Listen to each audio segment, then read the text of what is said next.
Soldiers of the 1245 Transportation Company and Detachment 1 Company C 2nd Battalion 149th Aviation Regiment participated in a pre-deployment yellow ribbon event with key elements of the support team, family. We knew Dustin was going to do this when he signed up to be a soldier at age 17. We had to sign permission for it.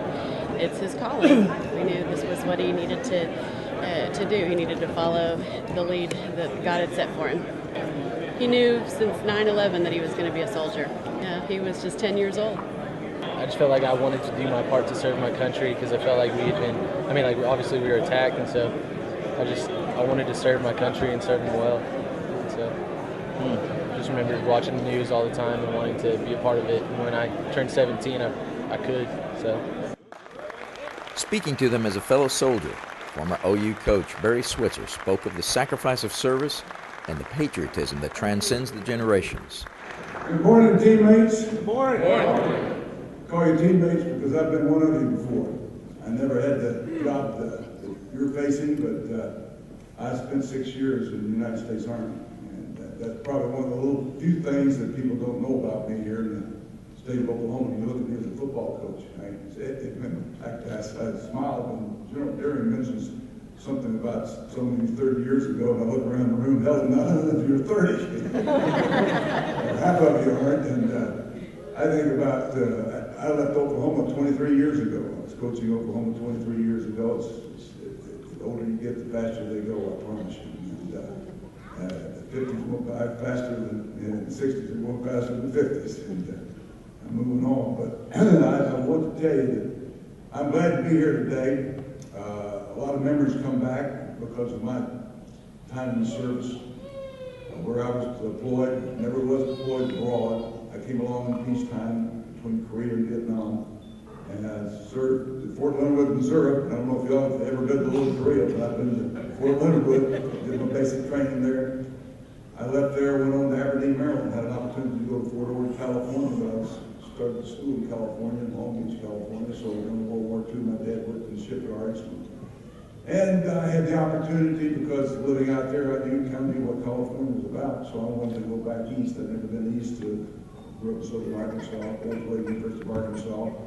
Remember, you got out of high school. I don't know whether you have to register for the draft today, since we don't have a draft, but I remember 18 years of age, driving to Hamburg, Arkansas, going to the courthouse and registering, and how proud I was to register to be able to be eligible for the draft. I was 1A, was going to college anyway.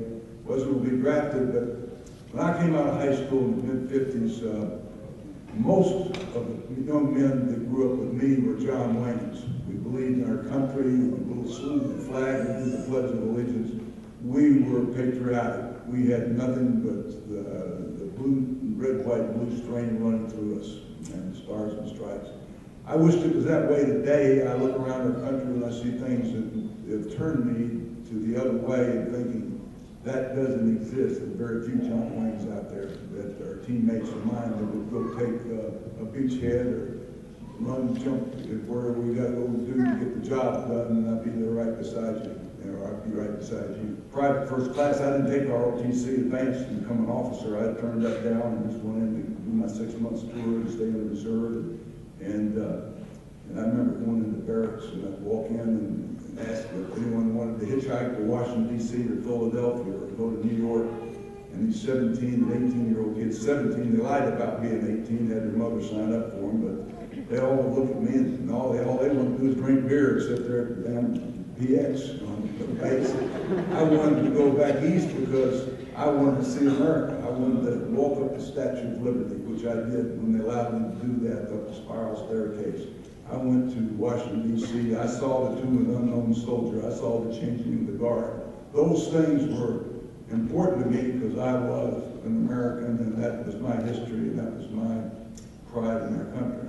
And so I want you to know there are a lot of us still left that understand you, know you, and feel for you and think about you. The USO asked me to take 8 legendary players abroad. I had Bruce Smith, the all-time sack leader in the NFL, Rocket Ishmael, Ty Dittmer, Heisman Trophy winner, quarterback, 14 years in the NFL. I took 3 of my guys. I took Little Joe Washington, played 9 years in the NFL, 2-time All-American, Tony Casillas, the second player picked in the draft. Tony and I joke about the fact that Tony says, "Coach, I'm the best Mexican that ever played for you." I said, "Tony, you're the only Mexican that ever played for you. So you are the best that ever played." But he was a great player. He played 12 years in the NFL. And the other guy I took, still trying to grow up, is Brian Bosworth, the boss. So we all went abroad and they had a great trip to Iraq. I got to go see firsthand our military, the men and women that made me so proud. That Camp Victory in Baghdad, I spent 8 days there, and it was a wonderful trip. I come back realizing today's military is certainly more advanced, more mature, better trained, better equipped than the Army I served 40, 50 years ago. It makes me realize that today we're so much more professional. We're much more, we're not just a bunch of 17, 18-year-old kids that are ready to fight for our country. We've got young men that are committed, professional, that are trained and are willing to go serve, and our country needs to be served. And that's why I salute you here today. I want you to know that I want you to always remember this. One thing you remember about today is this, and this might have been said to you before, but I know it's the truth. There would be no United States of America if it wasn't for the United States military. So I salute you. Good luck to you. Hey, love you. Thank you for what you do for all of us.